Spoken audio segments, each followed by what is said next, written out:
So Alex Waintraub, why are you here? I think it's a brand new year.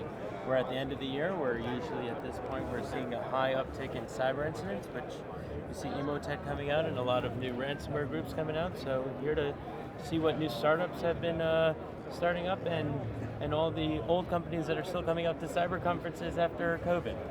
So you are no stranger to conferences. In all your previous roles, and including this one, you travel. You're a speaker, right?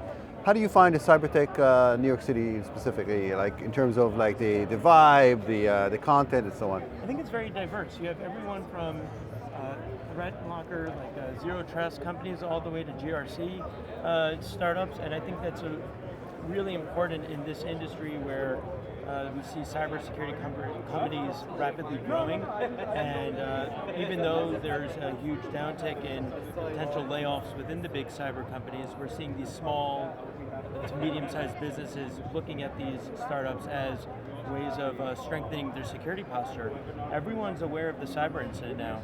It's not if anymore, it's when. So these companies coming in at this point are like, we know that it's when, so here's the new thing, here's the new GRC tool, here's the new zero trust, here's the new buzzword, you pick it, and they come with a new company. Speaking of buzzwords, what's the latest? I'm seeing a lot of file monitoring, file integration, file FIM companies. We see Votiro out there, there's another one here where they're communicating about file validation, where we essentially are taking a look at the file and breaking it down to the hexacode and saying if it's valid, legitimate file or not. And the reason for that is we're seeing the uptick in business email compromise and phishing emails, social engineering. And that's where a lot of these incidents have come in. The Uber incident with regards to MFA, and then also with file integration monitoring, we're seeing a lot of these phishing campaigns where the document is the malicious application, it's dropping the malicious application. And essentially from there, they're able to expose the network, remotely access it, and then do whatever they need to do. Have we seen it before? I think we have. It's not a new technology. I think they're taking a technology that's connected and combined with other technologies and sort of separating it into a new industry. Like we're seeing this with a bunch of red teaming as a service companies that are coming out. Instead of doing the purple team as a service, they're going to the next level and they're separating and segregating that into the new industry, creating that new Gartner Magic Quadrant. So tell me what it is that you do today. Maybe talk to me about your new role and what you guys are doing. I would love to hear more about that. Yeah, so today, after dealing with almost 1,700 cyber incidents in my career, I've gone into a startup, a SaaS platform, which I think is a really cool tool. It's a secure out-of-band collaboration and communication platform for proactively defending against a cyber attack and then reactively defending against it.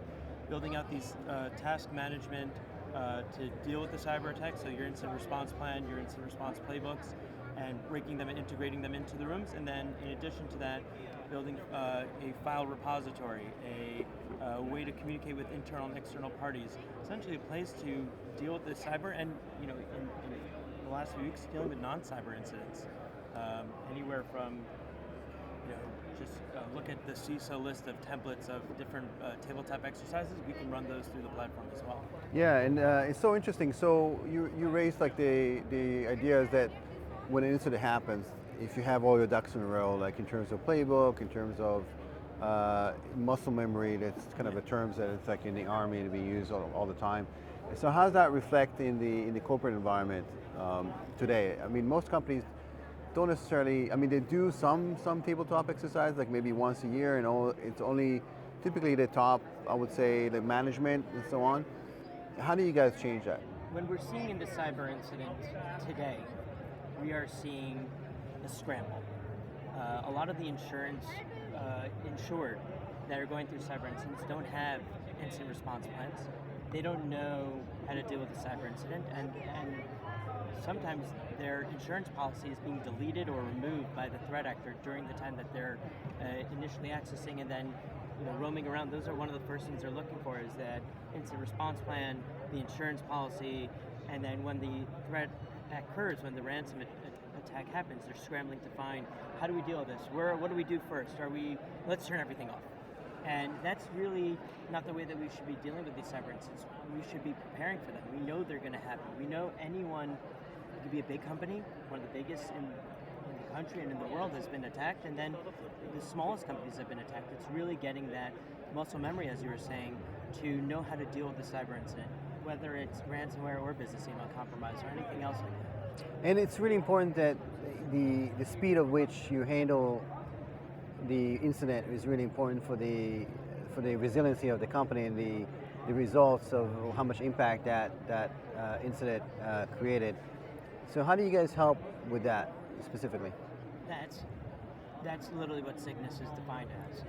It's the unpredicted event and the ultimate goal of getting these insured or clients back up and running faster, knowing that they're secure, knowing that their communication and collaboration is secured, knowing that anything that's happening within the platform is out of band, away from their network, to make sure that, and also they have the task management to know what the next steps to do. Hey, what are we supposed to do here? Should we collect these logs? Should we not collect these logs? Well, it's already here, let's do it. And integrating their incident response plan, whether it be a templated one that you can find online, all the way to the really built out 30, 40 page ones that I've seen at Barclays and Bank of New York Mellon, where if an incident happens, you know exactly what steps to take because you've been doing these tabletop exercises for months.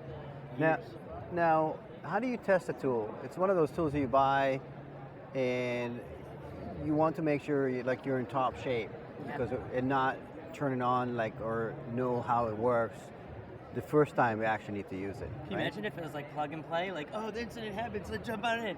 No, what we're really doing, the ultimate goal here is to get into the platform pre-incident, knowing that all of your ducks are in a row, as you were saying.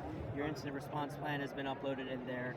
Your insurance plan is up there. If you need a solution architect, we have a whole team of solution architects team that can, enhance your incident response plan into a work stream within a secure room, and essentially running these tabletop exercises. Let's say the CISA ransomware, CISA business email compromise templates, where you can get a feeling of how the room is going to work.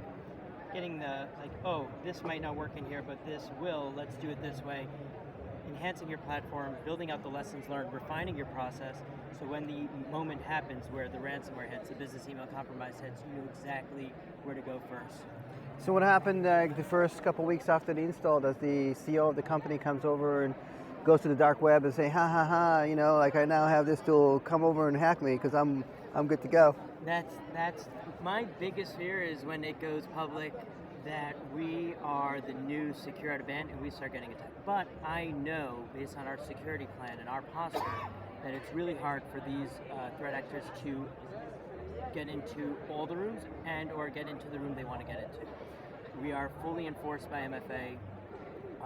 We were TOTP, now we're going to the authenticators.